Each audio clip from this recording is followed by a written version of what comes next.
Well, you might think that what I have to share with you today is a little bit off topic, but if you consider that the primary underlying theme over the past couple of years with our conversations with the big guys have been all about reconnecting with nature, finding the simplistic magic in the dirt that grew us, the dirt that we'll all go back to one day. Well, today we're going to share with you just some simple basic things that a lot of you may have known once upon a time, may have never experienced at all yet, but it's just some of the things that I grew up with and thought you might enjoy seeing.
Welcome back to Arkansas Bigfoot, everybody. Great to have you with us today.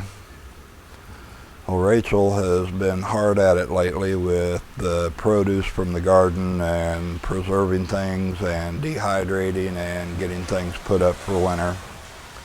It's that time of year, and I know a lot of you have been doing the same thing. The other day we were in a conversation and she asked me about hominy, and I off the top of my head just rattled off how to do it, and she looked at me and she goes, "Well, how do you know that?" Well, my dad was born in 1919, my mom in 1929.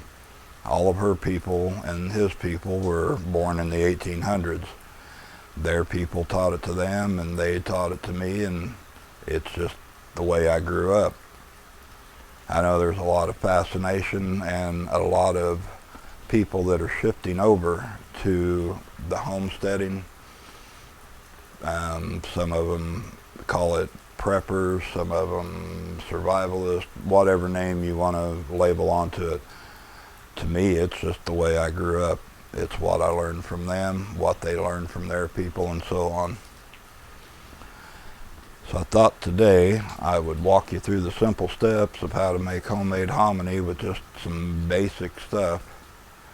Essentially all you need is boiling water, some filled corn, a little bit of potassium hydroxide, which is what you would know as lye, and some salt. That's pretty much it. Like I said, my old man, if he knew how to make something, he wouldn't spend a dime to go buy it. And he knew how to make just about anything and everything. And for instance, the lye that I'm using in this today, he'd go out under an oak tree and find the limbs and burn them down to an ash, put the ash in a bucket with water, and let the lye naturally leach out of the oak ash. And that's what I've got in this jug today. I would have filmed that process of it and shown you a little bit of that, but I honestly didn't think about it until we started doing this portion of it. Today it is pouring rain outside. Grandbaby's in the house with Rachel, and they're putting bananas, I think, in the dehydrator. So anyway, back to this. You want to make homemade hominy, get your water boiling, and stainless steel or an enamel coated pot. We used to use the old cast iron kettle when I was a kid. Had a big wooden paddle. We did everything with that. We would render lard when we butcher a hog, make soaps in it, make the hominy in it, just everything. But we're just doing a little small amount today. So a stainless steel pot. And if you've got a sip like that, put your shelled corn in it, give it a few shakes and get what you can, you know, as far as the loose hull and everything else out of it. Just put it in your water and let it boil. And you'll see that a lot of the hull and what we consider trash will float up to the top. You'll let that do that for a few minutes and then skim all of that off and get rid of it. We don't want any of that in our hominy.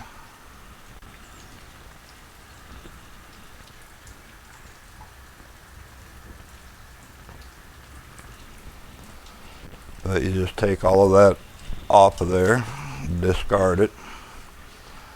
Like I said, I'm on the side porch today because it's raining, or I would have done this outside. And the reason I'm doing this first part in an open area is because when we add the lye water, you really don't want to breathe that steam off of it. It's not good for you.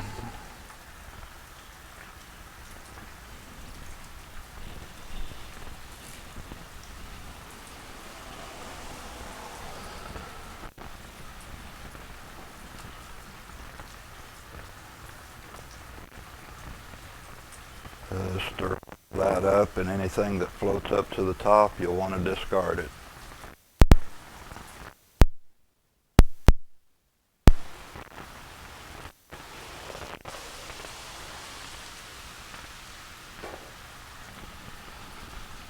Now this old Coleman stove, I think I've had it for the last 30 years. It's been around. It's a little rough around the edges, but it still gets the job done.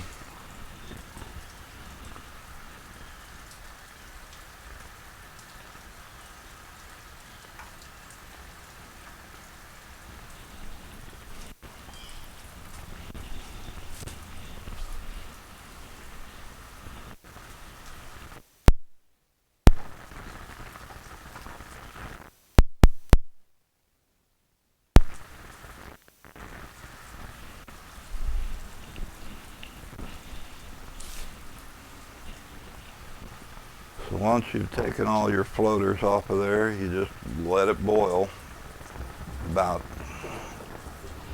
15 minutes or so. Of course, you can go to hardware stores, different farm stores, and they might have jars of ready-made lye available that you would mix, and the ratio would be 2 tablespoons of that to a cup of water.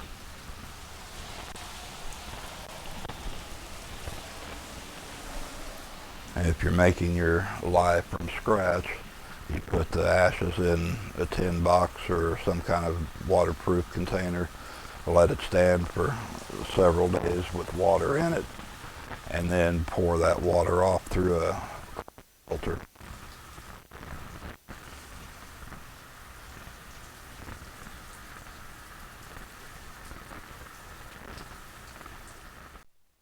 You just keep stirring it and working it until all of the floaters are off of it and out of it. Try to get all of the shell that you see that floats loose up to the top and get it out of there. It's not that it's going to hurt you, it's just not that flavorful to chew when you finally have the finished product. We'll come back in about 10 or 15 minutes when this is boiled long enough, and I'll add the lye to it and show you the next step. Alright, so we have let this boil for about 20 minutes on a medium boil, gotten all of our chaff, all of our trash off of there.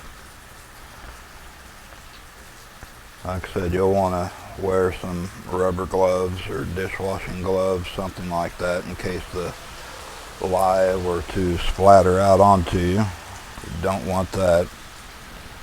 I've handled this stuff so much that it's not too much of an issue, but you can keep some vinegar handy, and that way if it does splatter on you and start to burn, you can wash it with vinegar, and the vinegar will take the burn out. It'll dilute the acid to where it's not harmful. So you just pour your lye water in, and you'll see it's already starting to turn this red color.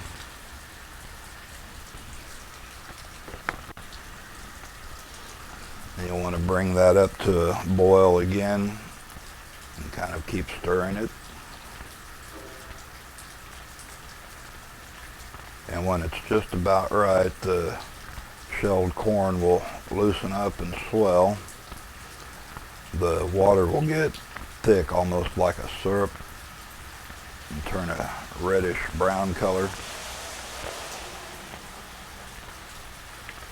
So if you can, and just try to avoid breathing any of the vapors off of the pot. Stand opposite of the direction you're going to.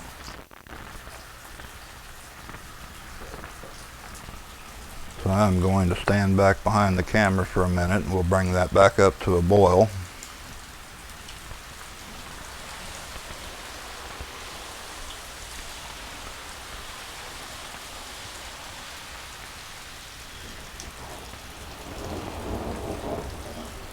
I don't know if you can hear the thunder out there, but it's rained fairly hard today. Might try to get out there to the woods later this afternoon, early evening if the rain lets up. There's so many things that I absorbed watching all of my folks and older siblings as a kid that probably be wise to start chronicling some of it and share with you. Things like this and other things. My mom's dad started a hatchery, a chicken hatchery in 1900, and he had that all the way up until the Depression. And he would provide baby chicks to the farm community that they lived in. About a 200-mile radius is where he would drive baby chicks to and sell, to different farms and whatnot. And so they always had poultry, and every year they would raise up hundreds of the Cornish broilers, and we would pluck chickens and can the meat and freeze the meat. But all of the things that they did and what I was taught as a child, it wasn't called by any fancy names. It's just what it was. It was the way we grew up and what we learned to do to survive as large families. I came out of a group of 8, and one aunt had 13, and all big families, so you do what you have to do in order to feed everybody. My mom sewed for all of the kids. I didn't have my first pair of store-bought jeans until I was in the 6th grade. She made clothes for all of us. Well, we're going to let this boil for a little bit, and I'll come back when it's time for the next step. Okay, so depending on where you're at and what kind of heat source that you're using, the time's going to vary on it, but basically what you're looking for is this to cook down to a syrupy texture orange, reddish brown, and it'll look like syrup coming off of there. You can pull out a piece or two and test it with a fork for the tenderness. Just get it to where you think it's as tender as you want it to be. Now this is regular yellow filled corn. You can use sweet corn. Say you grew a garden and you planted more than you can use, let some of it stay on the ear, on the stalk, and dry out naturally, and you can use sweet corn for this, for like the white hominies. We've even used popcorn to make it in years past. So pretty much any dried corn that you have available.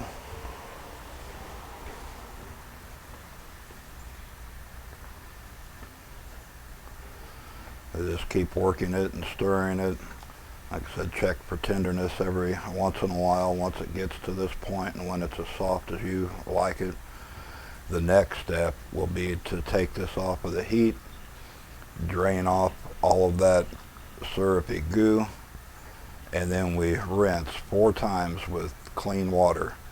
We put the corn back in the pot, cover it with clean water.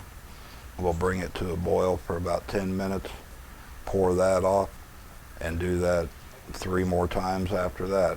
And that is your hominy.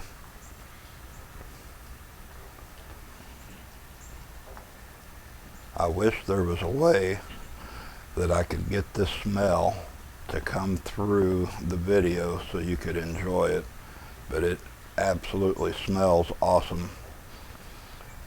People that have lived in the Midwest where the big grain elevators are, when they've had the corn dryers blowing and the whole area smells like popcorn, this is even better than that.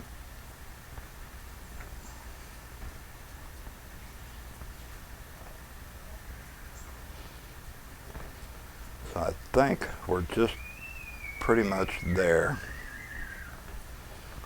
So I'm going to go rinse this, and be careful that you don't splatter any of this hot syrup on you when you do it. Like I said, wear your rubber gloves, be safe.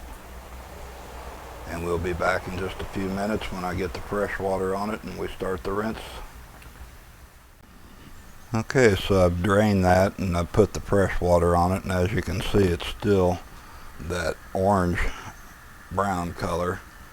And we'll bring this up to a boil for about 10 minutes, stirring it fairly often, and do that 3 more times, and then we'll have our finished product.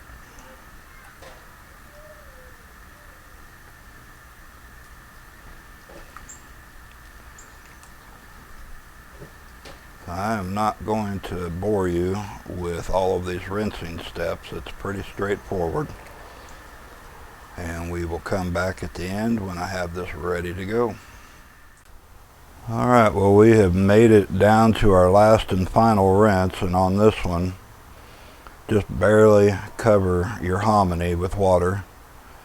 And at this point, doesn't matter if you use iodized salt, sea salt, whatever salt you have handy. I've got some of the pink Himalayan salt.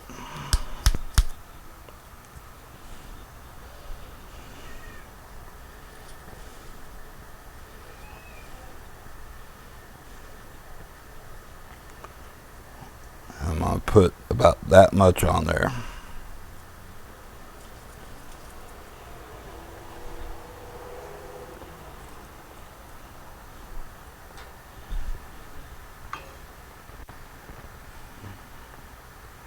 And on this final stage, just it until you get that, kind of like the cornstarch texture that you normally find in your hominy when you buy it in the can. And it's done. You can serve it up right out of the pot. You can freeze it. You can put it in jars and can it. We're going to take a little bit of this out to the big hairy corn lickers out in the woods and let them try it and see what they think. But that's how you make homemade hominy. And it just breaks to mush.